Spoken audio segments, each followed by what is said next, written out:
Coupe. Le plan de Donald Trump demande à l'Ukraine de céder des territoires supplémentaires pour garantir sa sécurité. La Crimée et le Donbass seront reconnus comme russes, aucune troupe étrangère ne sera autorisée en Ukraine et toute adhésion à l'OTAN sera définitivement exclue. Les États-Unis, eux, réduiront drastiquement leur aide militaire à Kiev. En clair, si l'Ukraine veut la paix, devra renoncer au Donbass, accepter une réduction massive de son armée quasiment de moitié et se soumettre à des garanties de sécurité dictées par Washington. Le plan de Trump va même plus loin. Il prévoit le transfert à la Russie de certains territoires, le gel des lignes de contact à Zaporozhye et Kherson, et la reconnaissance internationale par les États-Unis comme par d'autres pays de la Crimée et du Donbass comme territoire russe légitime. Ce qui est le plus troublant pour Kiev, et surtout pour les Européens qui parlent beaucoup mais dont les paroles ne pèsent pas, c'est que le plan de Donald Trump s'aligne presque point par point sur les propositions de Poutine en Alaska.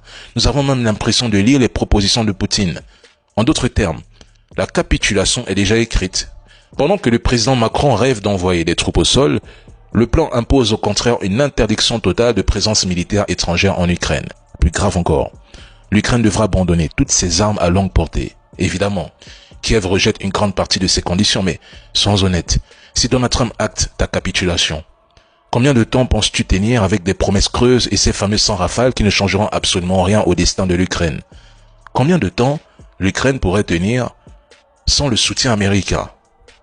Même pas 6 mois.